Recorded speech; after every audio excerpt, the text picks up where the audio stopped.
Let's begin by grounding ourselves in Tadasana, the mountain pose. So adopt the yogic breathing, breathing slowly through your nose, making sure that your lungs completely fill up when you breathe in and making sure that they completely empty when you breathe out. I like to breathe for about 6 seconds in and 6 seconds out, but you might choose a shorter breath, such as 4 seconds in, 4 seconds out, or maybe a longer breath, such as 8 seconds in and 8 seconds out. It really doesn't matter. The most important thing is that you're breathing through your nose and that your inhalation and your exhalation are balanced for the same amount of time. Now, bending your knees and spreading your palms so they face the floor. Make sure that your legs are really, really strong as you breathe in. Imagine you are breathing energy up from the earth. And as you breathe out, you slightly relax the muscles in your legs and imagine that roots are growing through the soles of your feet, plummeting deep into the earth and spreading out. And you keep doing that as you breathe in. You really tense your legs and imagine energy surging up into your root chakra, which is in your genitalia and the tip of your tailbone area. And as you breathe out, your roots plummet and grow and extend into the earth. So you have a really, really strong base and a really, really strong foundation. And now we're coming out of that posture. And just come down into a kneeling position. With your hands in Anjali Mudra pressed together in the center of your chest. And just folding inwards here, just focusing inwards as you breathe.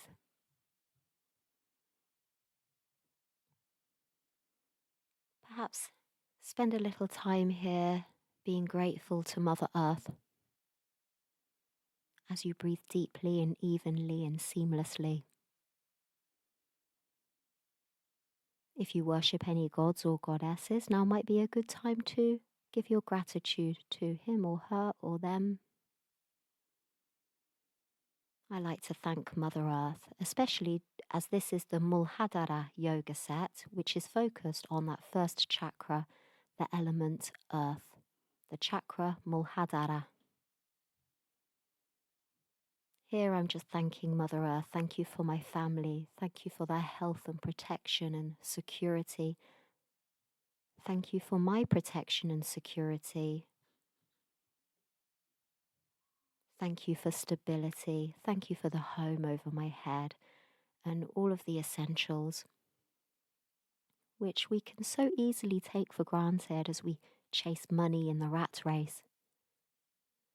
And then just bowing, pressing your forehead to the floor and coming up again.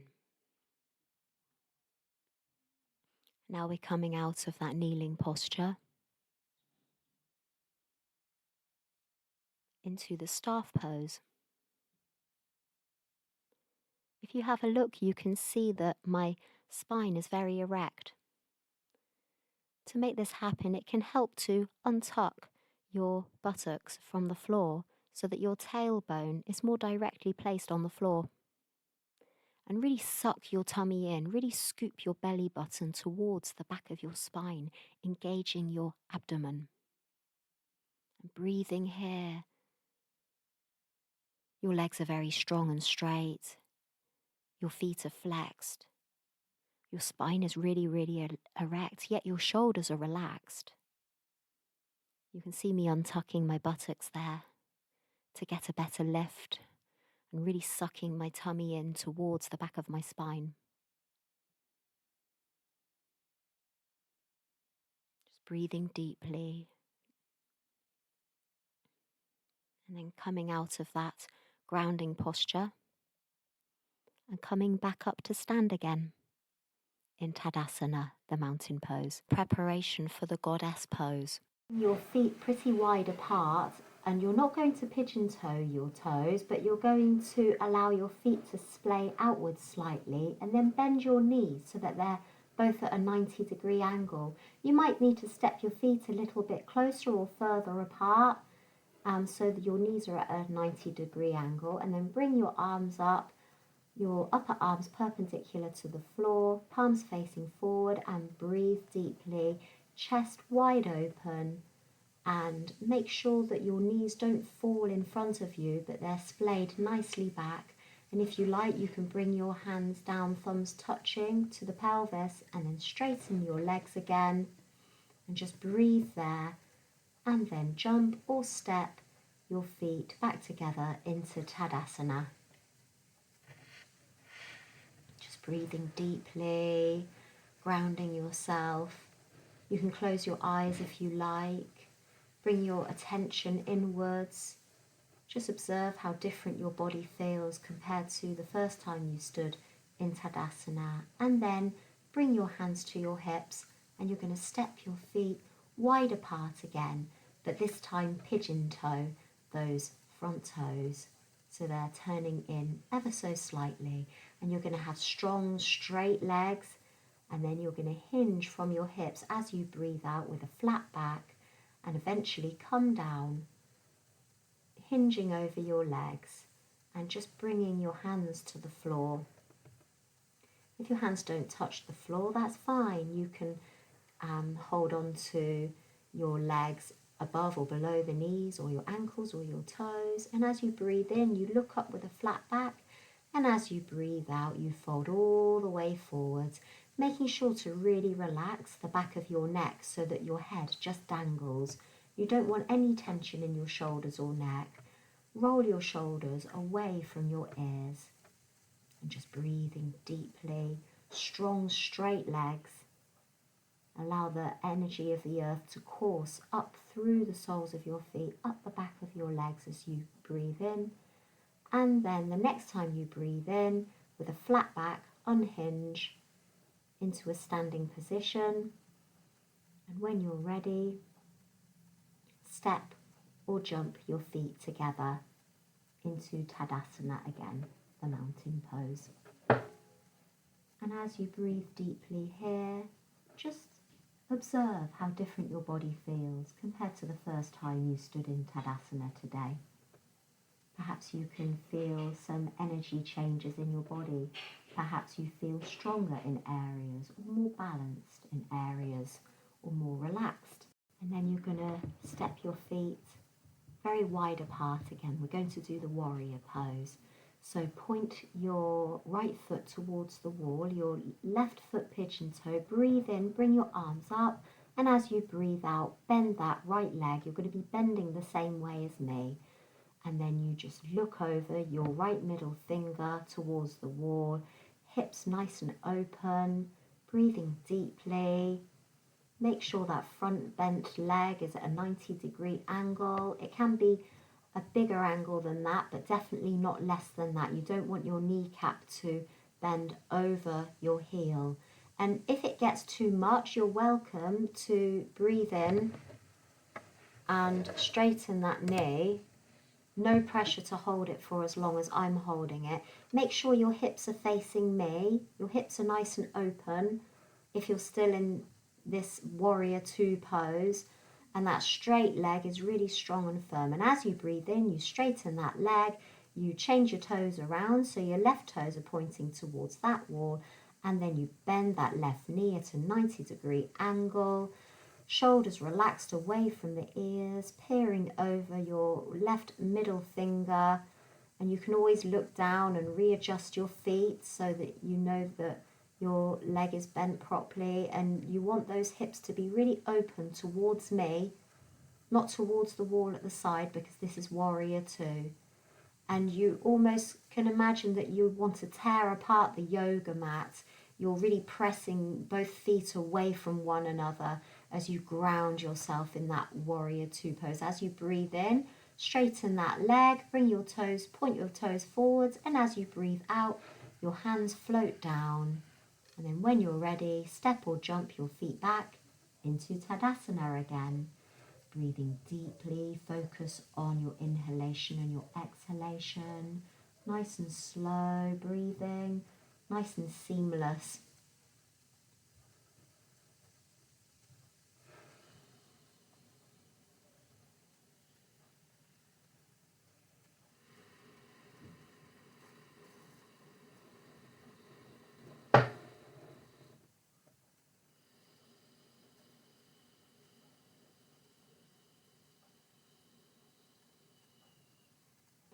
Relax your shoulders, relax the space between your eyebrows, relax your face. Relax all the little muscles around your lips and your jaw, and all the muscles around your eyes are relaxed as you breathe deeply. And then stepping or jumping, your feet wide apart again. And as you breathe in, float your hands upwards so your arms are parallel to the floor, and point that right foot towards the wall. You're going to do Trikonasana, the triangle pose, for half of your exhalation. Stretch as far as you can, and for the second half of your exhalation, rotate downwards so that your right hand is touching either above your right knee or below your right knee, anywhere between below your right knee and your ankle, or even the floor if you can reach that far. And you just breathe deeply. You can either look up at your left middle thumbnail, shall I say, or you can continue staring forwards if that's more comfortable for your neck. It's up to you. But the most important thing is to really open up your chest. You don't want to be sagging forwards, so don't let your chest cave in just so that you can reach further down your leg. As you breathe in, you lift back up, and then you change your feet around so that your left foot is pointing towards the wall. Half of your exhalation, stretch as far as you can. The second half of your exhalation, tilt downwards, hand on your leg, either above or below the knee, but never on the kneecap, and really open your chest up as you gaze up at your right thumbnail. And if you are looking up at that, try to bring your chin towards your right armpit. But you are welcome to look straight ahead if that's easier on your neck. You should really feel that stretch along your waist there. And as you breathe in, you float back up again.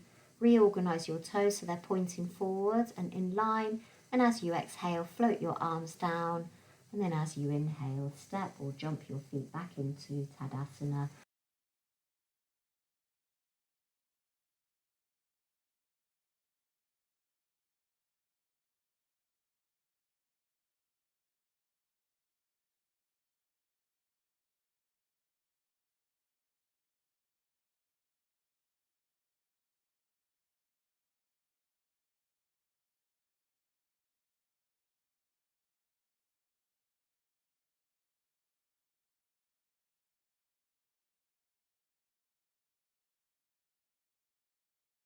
And then you're going to come up into the tree pose by bending your right foot up the inside of your leg, or if possible, in like a half lotus position.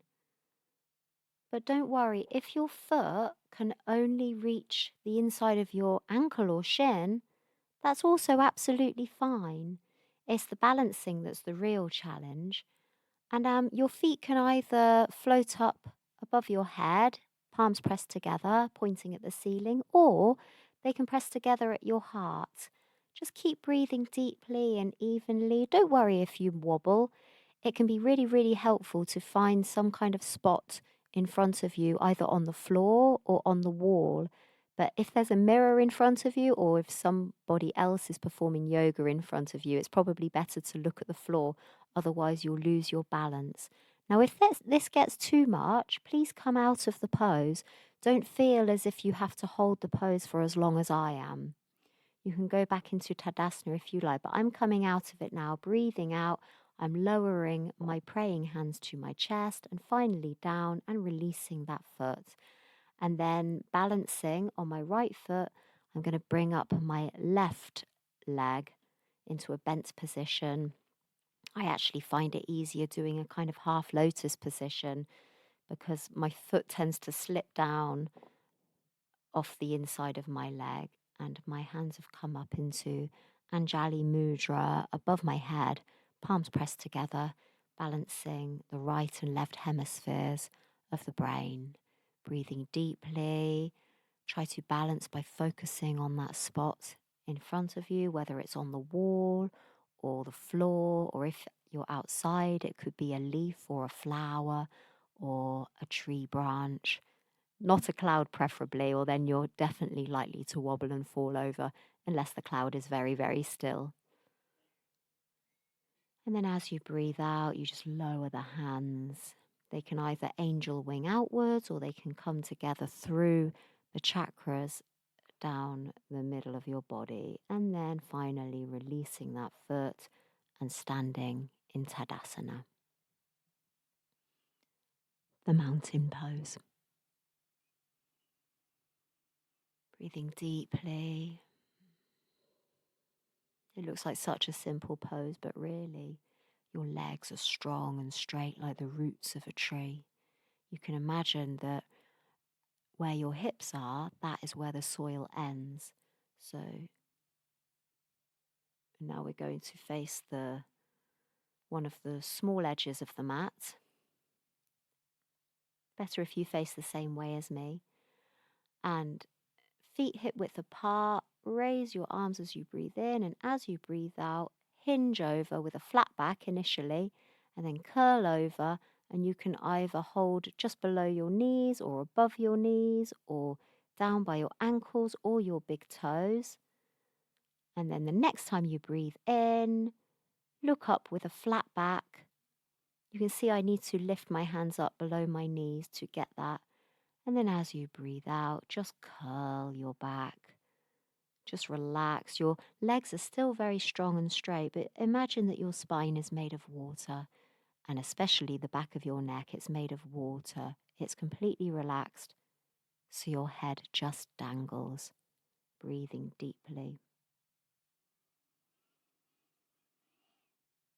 It doesn't matter where your hands are, whether they're resting above your knees, below your knees, on your hip bones even, or on your ankles or the floor.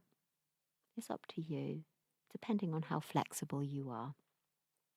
But your legs remain strong and straight, though you can micro bend your knees if that's more comfortable for your knees. And of course, if it gets too much, it's not a competition. As you breathe in, come out of the pose, unhinge out of the pose and stand in Tadasana and wait for the next pose. Seriously, yoga's not a competition. You don't have to be synchronous with me, but I'm breathing in with a flat back and then breathing out and curling over again. And finally, hands on my hips, unhinging with a flat back as I breathe in, leading from the back of my head into a standing position. And just breathing deeply there, feeling that energy coursing up my body. And now, keeping your feet where they are, micro bend your knees and stretch your arms up. Then bend over with bent knees and holding onto your big toes, breathe in, look up with a flat back, and as you breathe out, relax your spine as if it's made of water, relax the back of your neck, but your legs remain slightly bent, or even more bent if that's comfortable. This is a very, very grounding posture. It really, really strengthens the legs, it strengthens your roots. It makes you stable and grounded. And a tree needs really good, strong roots so it can shoot up into the sky. You need a strong base to grow. And then as you breathe in, your Arms float up by your sides and you slowly straighten your legs and straighten your whole body. And then as you breathe out, your hands come down. And you just stand there, breathing slowly, feeling the energy, enjoying the present. Very focused, very, very present and mindful.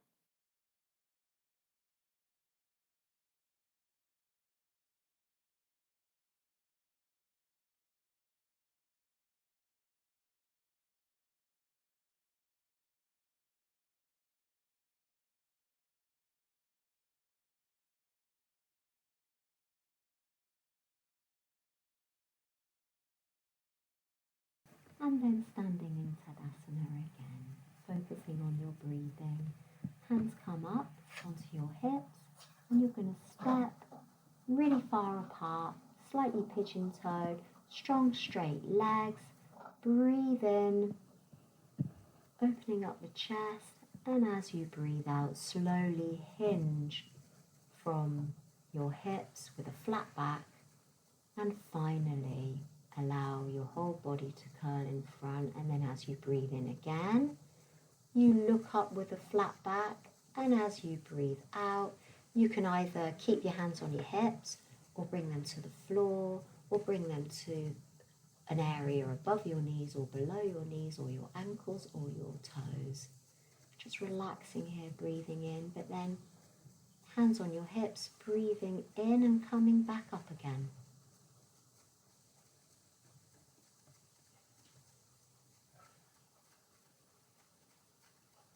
And then just stepping or jumping back into Tadasana and breathing deeply, enjoying the feeling you observe in and around and through your body.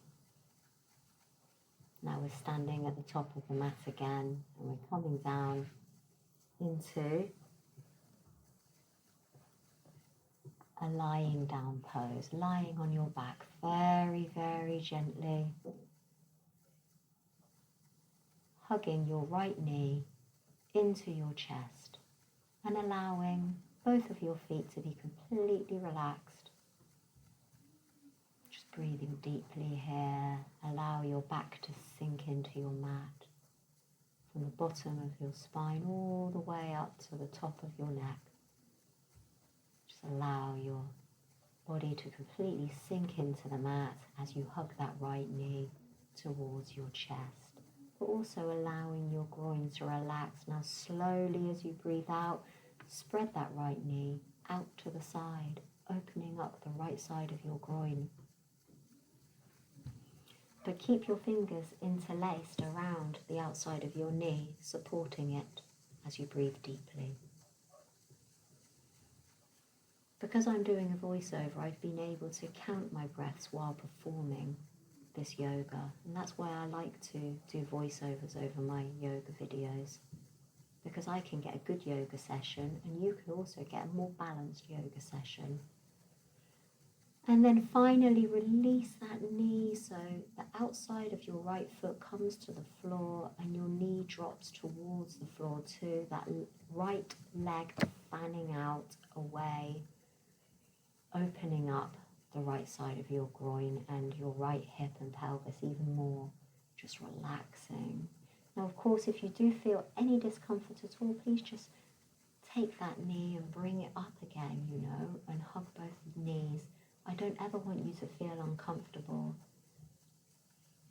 You certainly don't need to hold any of the poses for the same amount of time as I hold the poses. I can't stress how important it is not to be competitive and how important it is to listen to your inner guru.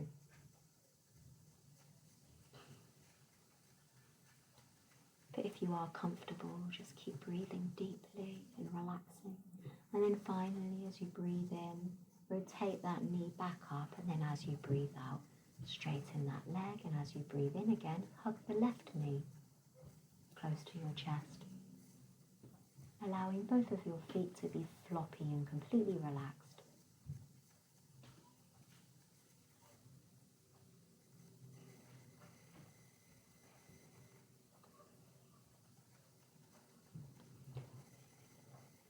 Really allow your buttocks and the base of your spine to relax. Every time you breathe out, allow any tension to just release into the earth, through the crystals and magma. And as you breathe out, fan that left knee away from you, but keeping your fingers interlaced around the back of your left knee, so you're supporting it initially. So you're not getting that complete stretch quite yet. Breathing deeply here, always breathing deeply and evenly. Breath is so important.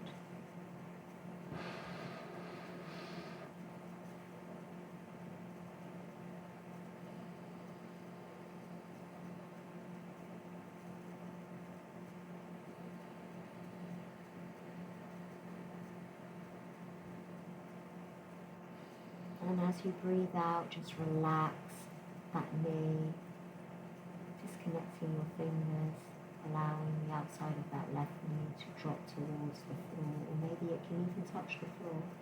The outside of your left foot is certainly resting on the floor. Completely relaxed, your pelvis is so open and relaxed. It needs to feel good though. If anything feels uncomfortable, as always, please come out of the pose. If readjusting it doesn't work, then you can come out of the pose and remain in a neutral pose until I teach you the next posture in the series.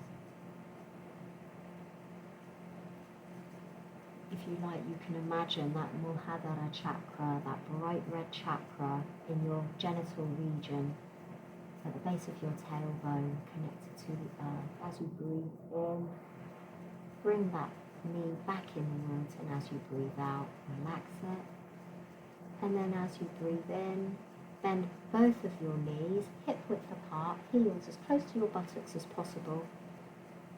And then you breathe out, and as you breathe in, you lift your hips away from the floor, peeling your spine off the mat. Make sure that your knees do not splay apart, but that they are square. So there is a space between them, but they're hip width apart and they're not splaying apart. There's a nice parallel space between your thighs and your knees. And you can interlace your fingers under your lower back if you like, pressing the outsides of your hands against the mat. And then as you breathe out, just relax. And then gradually roll your spine from the top to the bottom, back onto the floor again, with your knees still bent. Now I'll let you do this as many times as you like, and for as long as you like, for the next couple of minutes. So you don't have to hold the pose for as long as me. And you can relax for much longer in between if you like. You don't even have to perform it again. If once was enough, then that's also fine. You can just hug your knees on the floor.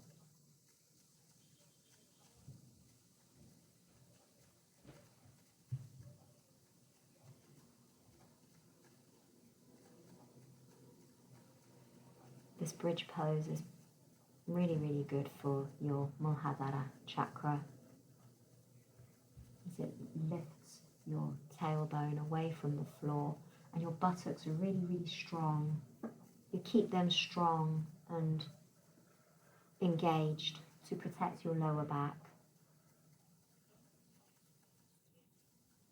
And then finally, when you come down, hug your knees into your chest, completely relaxing your spine as if it's made from water, relaxing the back of your head, the back of your neck, relaxing your abdomen, hugging your knees, allowing any tension to drop away from your shoulders, drop away from the bottom of your back, drop away from your buttocks and your earth chakra, your Mulhadara at the bottom of your spine. As you breathe out, allow any tension to drop away from the base of your spine into the earth, through the crust of the earth, through the crystals, into the magma, where the tension is churned in the hot magma and destroyed and just recycled into different energy.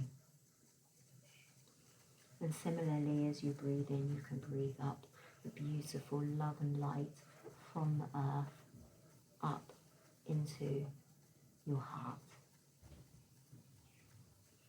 allowing the white light to beam out and shine all around you, cleansing you with the love of Mother Earth, love and protection, for you are a child of the earth. And then finally you can roll on to any side you like, just very, very gently pushing yourself up into a sitting position.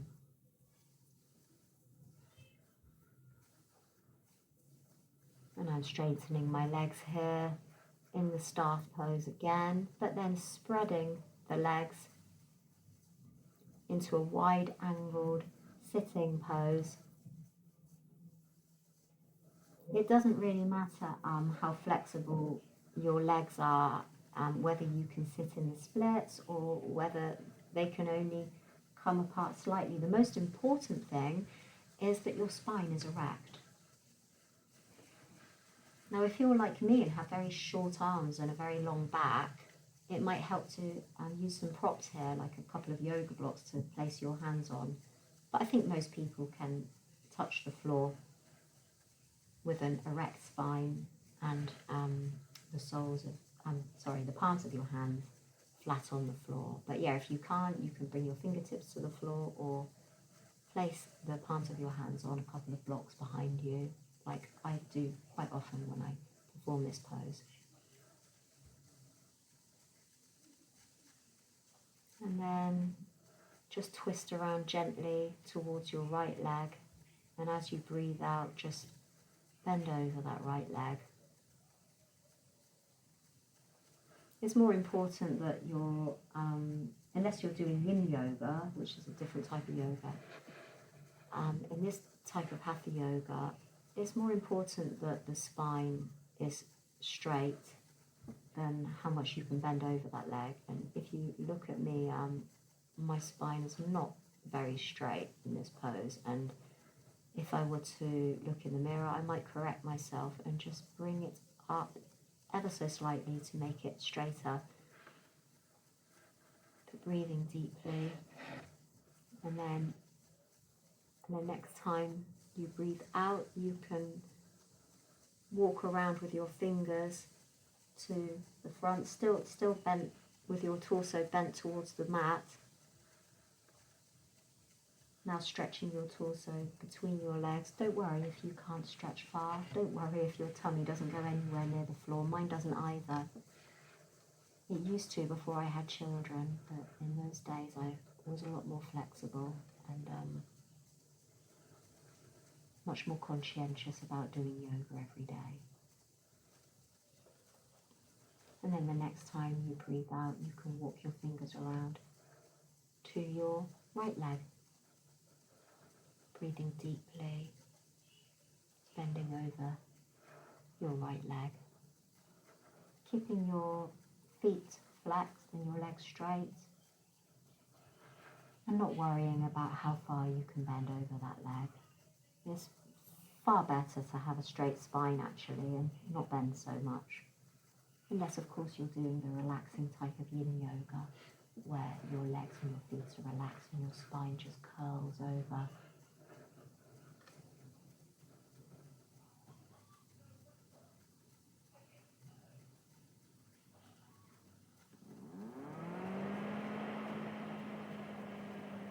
And then as you breathe in, you walk those fingers back around to the front again and breathe out. And then as you breathe in, you walk them back towards yourself and then just coming up into a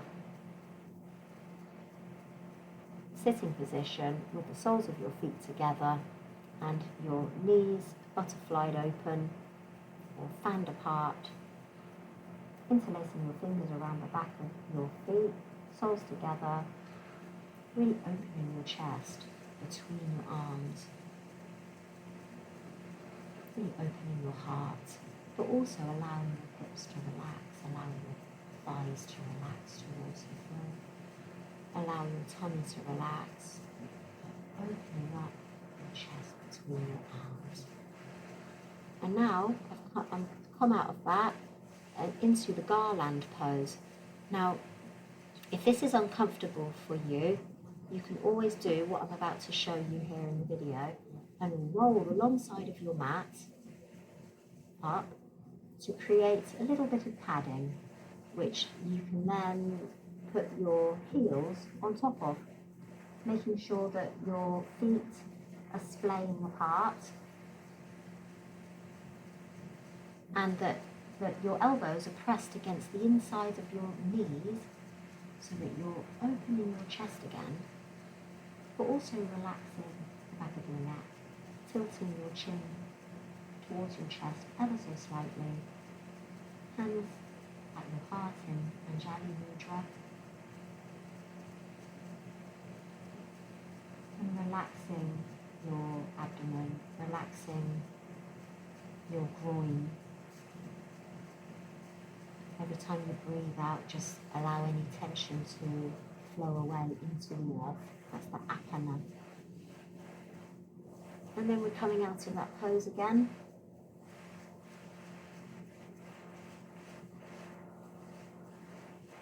Into a kneeling position.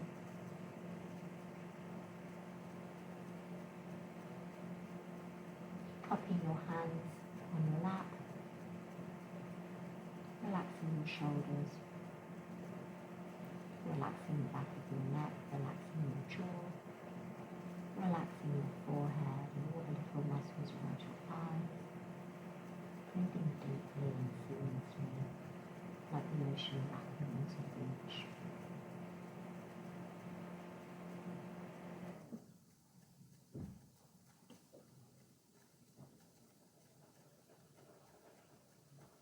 If you like, you can say a little prayer, whether that be to your God or goddess, or your God and goddess. Or you could pray to your inner guru, your inner child. Thank yourself for giving yourself this time to love yourself and to be at one with all of the elements and all of the different parts of you.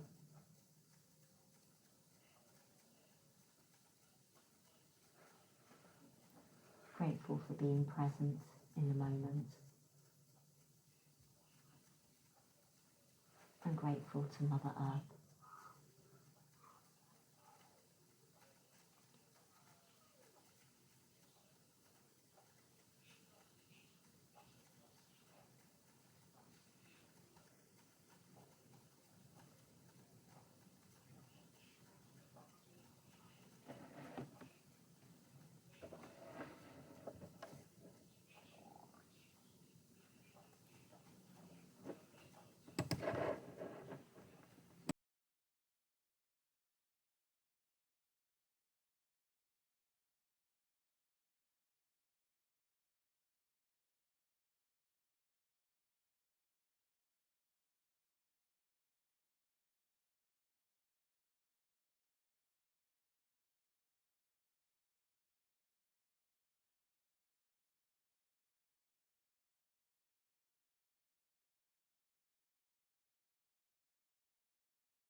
And after meditation, we're going to lie in Savasana, otherwise known as the corpse pose. And don't worry, I'm not getting up to turn off the video recording. I'm getting up to put some nice fluffy socks on so that my feet can remain nice and warm. You might also want to put on a pullover or even a blanket that you may have close at hand.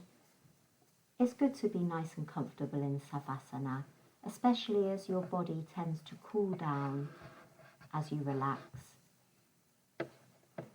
And you lie on your back with the backs of your hands on the floor beside you, palms facing up, feet slightly apart, allowing your feet just to drop away from one another, just completely relaxed. Relax your whole body, and now your breathing can become normal again. Savasana is the most important pose in the yoga set, and I never recommend doing yoga without finishing it with Savasana. Savasana gives your body a chance to balance.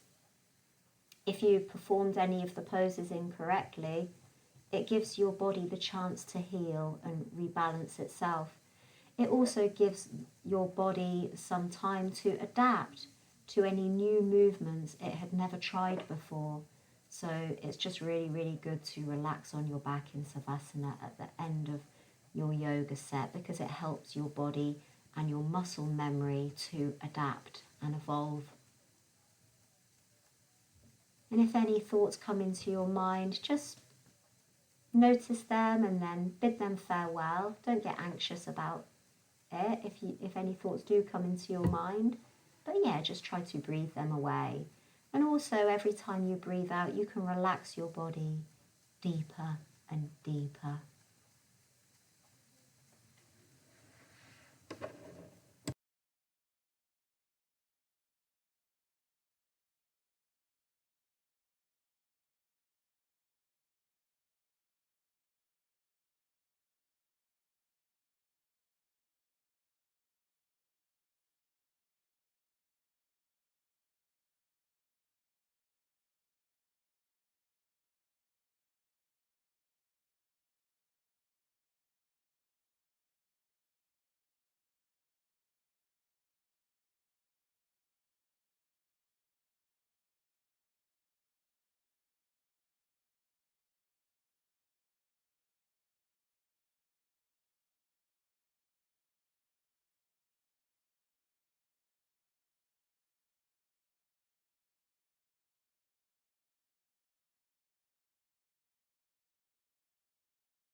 Just bring your consciousness slowly back into your body, back into the room, wiggling your fingers and toes, and then stretching your arms over your head. And if you like, you can yawn, allowing any lasting blockages to completely unblock as you breathe that energy through your spine. Bend your knees, hug them close to your chest, relaxing your spine into the floor, then roll onto one side like a fetus and slowly pushing yourself up into a sitting position. Whether you're kneeling or cross-legged, just put your hands together at your heart and bow. Namaste.